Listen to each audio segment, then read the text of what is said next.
One of the biggest coaching pet peeves is when people say they did a workout like 10 by 400 and just leave it at that. And I'm sort of just left wondering, what does that even mean? In today's episode of the Knighton Runs podcast, I'm going to be talking about designing workouts and let you know about a new course that I'm starting to develop called Designing Running Workouts 101. Welcome to the Knighton Runs podcast. I'm Coach Chris. Thanks for tuning in.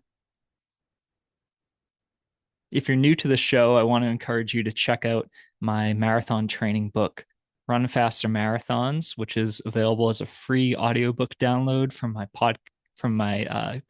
website, knightonruns.com. It's just a couple of hours long, and you can listen to it over your next run or long run, and it's going to help you become a better runner immediately. Another thing I wanted to share with my listeners is that I've opened up our Discord group chat to all of the listeners of this podcast. So you can go in there and let us know what you're up to with your own running and meet some other runners on the team in our Discord chat. Something I'm trying to grow. So if you're interested in that, check the link in the description of this podcast. So, yeah, before I get into the content of the episode today, I just want to say thanks to everyone who sent me some feedback after I relaunched the show just last week. It had been about 2 years since my last episode, as I was taking a little bit of a break, and I'm happy to be back. As I mentioned in my last podcast, hopefully I'm going to have a bit more time to record these with my kids starting school in September. She's still in daycare just a couple of days a week, but on Thursdays when I plan to release these, she is in school. So hopefully I'll be able to record these episodes pretty regularly through the summer and then continue it into the fall as well. I got a lot of great feedback, which was really nice to hear. A lot of people said that they really enjoyed the show and they were happy that I was back. So thank you for staying with me this whole time. And I'm excited to release good content for you going forward. So, as I mentioned in the hook of this podcast, a lot of times when people describe workouts they're doing, they're really vague with it. I see this on Strava a lot. People title their runs like 10 by 400 or 5 by a mile. And, then maybe in the comments, people will say things like, oh, that sounds so hard, or congratulating them on the workout or whatever. And unless you're really looking at the data of the run, it's hard to even tell like what they were doing just by the description. Even worse is when coaches tell their athletes to do runs and they describe it just by the number of intervals and distances that they should be doing in those intervals. So sometimes you'll see kind of vague training plans that say things like do 8 by 200 meters or 6 by 400 meters or 3 by a mile. And there's no or very little context given in terms of what the pace should be for those, what the effort should be, how long the recovery period should be, and so forth. Um, Maybe they don't describe what you're even trying to accomplish by doing that workout. And when I hear workouts being described like that, it really makes me wonder, like, what do they even mean? For example, a workout 10 by 400, it can be many different things. It could be an absolutely brutal workout, or it could be one that's really, really easy. And it could fall anywhere in between that as well. 10 by 400 could be tough. You could be doing mile pace reps and really trying to train your biomechanics and get your body used to running fast. So you're close to your limit, but still controlled and relaxed. And then you're taking a long recovery. That 10 by 400 workout would be a really good, what I would call speed development workout for marathoners. Or it could be a VO2 max workout, which are one of the hardest workouts to do, where it would be fast, maybe that mile pace or even as slow as 5K pace, but the rest would be much, much shorter. It would be a partial rest so that by the final few, like you're breathing as hard as you can, you're struggling to even finish, and you feel like you might even want to puke at the end. That would be a very different workout than the one I described before, just by shortening the rest. Or it could be a very easy endurance workout, something that I've been enjoying myself and giving to my athletes more often in the past year or so has been tempo 400s. So 10 by 400 at tempo pace, so 10K to half marathon pace, is pretty easy. And you don't even need to take that much rest. Like a 3-to-1 work ratio is really good for that. So, for example, if your tempo pace is, let's just say, 6 minutes, as a nice round number, a 400 at 6 minutes would take you about 90 seconds. And then you could rest for 30 seconds and then get right back to it. So the rest is really short in that, but that whole workout would actually be really, really easy and just be maintaining a little bit of endurance stimulus in your body. And you could even do a workout like that just 2 days before a race and have no repercussions for the race. So, um, specificity really, really matters when it comes to running workouts, describing workouts to others, um, and coming up with your own. I think if you are vague about creating a workout and describing to someone, if you're reading a workout and it's vague and you don't fully understand the purpose behind the number of reps, the distance, the pace, the amount of recovery time, um, how it should feel, or ultimately what you're trying to achieve specifically by that workout, you're not going to get the best results from it. Specificity really matters, and vague workouts are going to create varied or vague results. To get the most out of every workout you do, you really want to have a specific focus, and you need to know exactly what you're going to be trying to achieve by that workout. And the fine tuning of the different variables like rest, period, and pace can make a very, very big difference in just a simple workout like 10 by 400. You could have it be very hard, medium, very easy, and accomplish many different purposes within your body.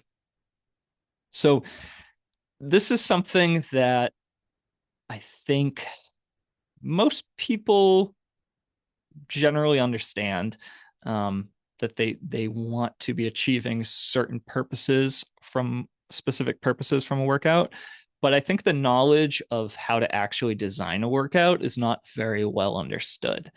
Um, I think a lot of copying goes on where people might see somebody else do a workout on YouTube or on social media or on Strava, where they see a workout written online and they copy it.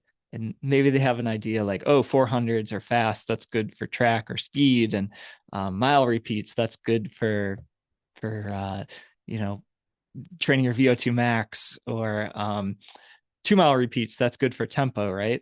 So they just kind of copy and plug it in.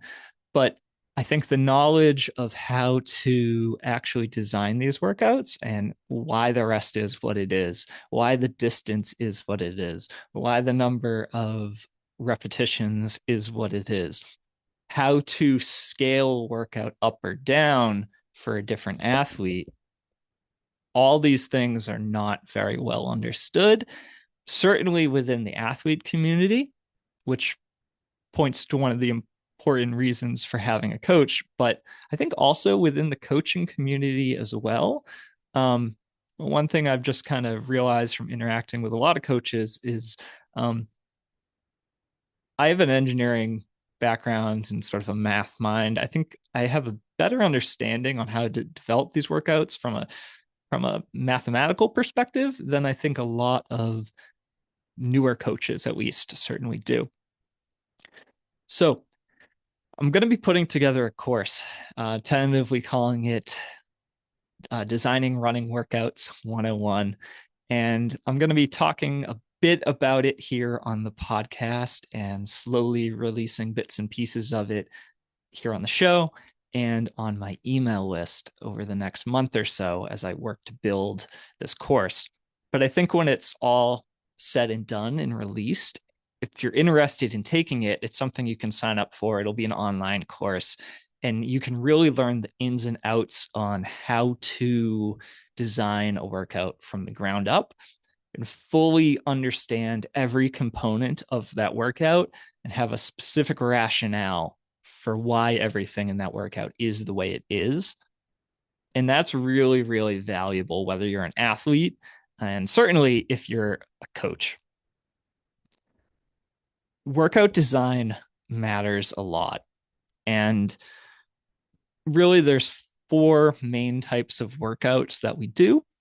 We do speed workouts, we do VO2 max workouts, we do tempo workouts, and then we do long runs.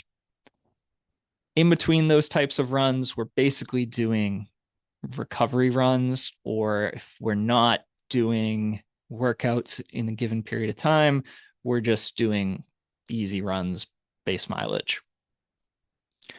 The math behind the workout is what makes it most suitable for the individual athlete. So somebody who's running 20 miles a week is going to require a very different workout when they're in peak training than an athlete who's running 60 miles a week.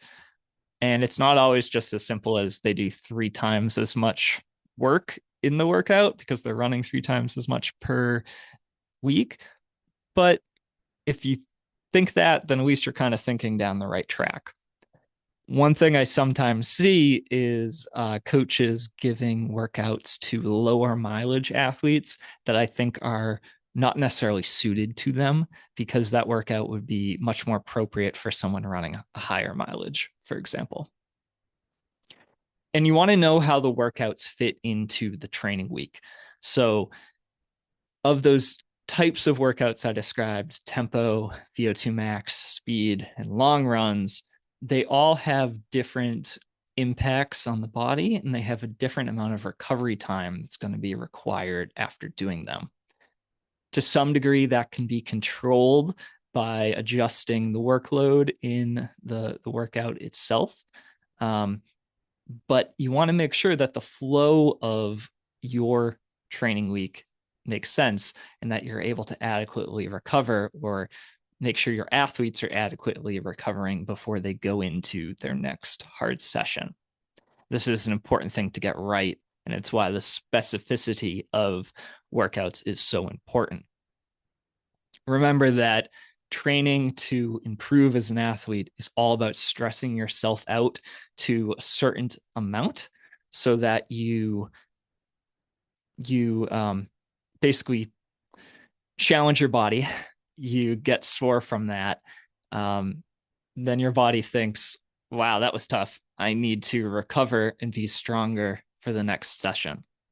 And when you go through that process, over time, that's how you get fitter.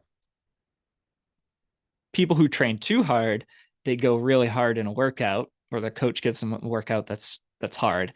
They don't get enough recovery time before their next workout. And then they go into their next workout, beat themselves up again, and just kind of keep punching themselves down and either stay the same or actually decrease their fitness, potentially to the point of even getting an injury. So it's a fine line between working out effectively so that your fitness improves and working out too much so that your fitness decreases or you risk injury.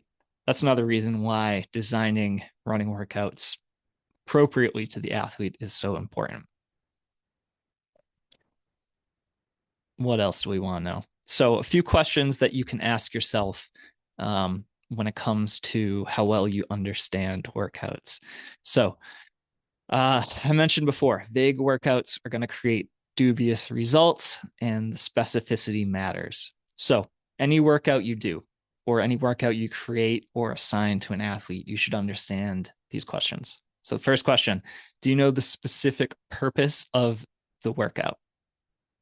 What are you trying to achieve? There should really be one purpose, I would say. Um, Occasionally, you're going to have mixed purpose workouts. And if that's the case, okay, but be aware of that and recognize that that's your purpose.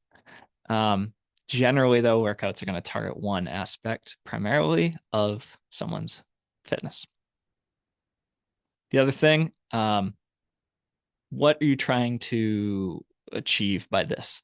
So, if the purpose is, for example, to increase somebody's speed, then what you're trying to achieve is having them do a lot of fast repetitions with a long recovery period so that they can become more comfortable running fast and their body is not going to be afraid of running that pace.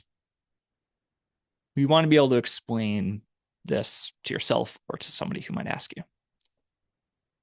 Why are you assigning the specific pace or split time? Why are you assigning the specific distance of intervals? Why is the number of intervals the way it is? And why are the rest periods the way that they are? All of those variables you should be able to explain clearly, whether you are doing a workout yourself or you're creating it to assign to somebody else.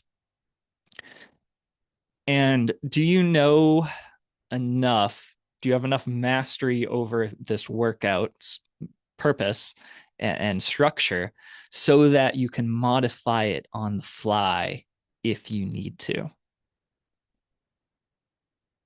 Workouts don't always go according to plan, whether you're running it yourself or you're coaching an athlete who's running it.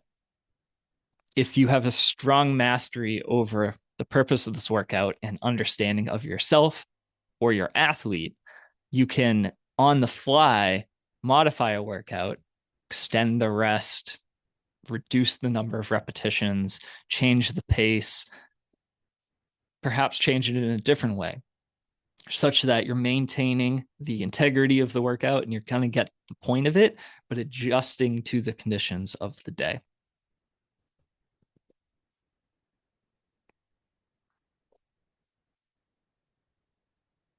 Again, the main types of workouts that we have out here with running are going to be speed, VO2 max, tempo, and long run workouts. And over some of these upcoming episodes and on my email list, I'm going to be talking more about each of those four types of workouts and talking a bit more about the math that goes behind developing them and making sure that they're the best that they can be for yourself or for your athletes. But a key takeaway for this episode when it comes to designing workouts or interpreting a workout is that it's the intensity that is the most important variable when it comes to workout design. Ultimately, it's the intensity of a workout that says what you're trying to improve most through that workout. So when we say, hey, I did 10 by 400, what would be a more valuable thing to say would be, I did 10 by 400 mile pace reps, or I did 10 by 400 tempo, or I did 10 by 400 VO2 max. It's the intensity that tells you what the workout ultimately is and is trying to achieve, not the number of reps or the distance that you're covering. All right, I think that's good for this episode. Little introduction to workout design and letting you know about this course I'm going to be working on. If this is interesting to you, definitely stay tuned. I'm going to be digging deeper into this, into some upcoming episodes. And just make sure that you're subscribed to your podcast player. We're on Spotify, Apple, and pretty much wherever you find your podcasts. And that way you won't miss an episode. Also, we have a new link in the description to join our group chat on Discord. So you can keep this conversation going between weekly episodes and let us know what you're up to with your running. That's also a great place to share topic ideas or any suggestions for the show, which I love to hear. And just as a bit of an outro, I hope you enjoyed this podcast. And if you would like to give back to the show and support keeping this content coming, here are 3 ways that you can help out.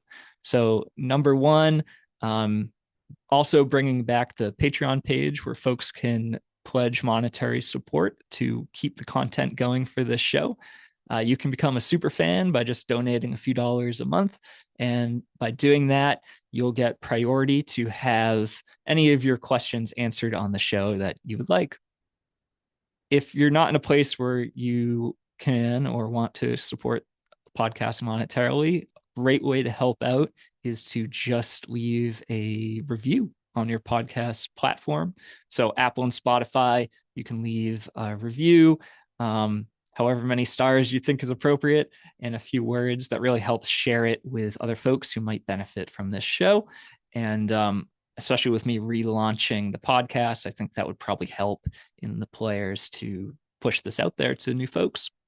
And then ultimately sharing this with anyone who you think might benefit from it is a great way to spread the word of the show. Word of mouth is, I think, a really powerful way to share important things in what's becoming a pretty busy and noisy world online. So if you enjoy this show, stay tuned, and I'll catch you in the next one. Till then, happy running. Bye.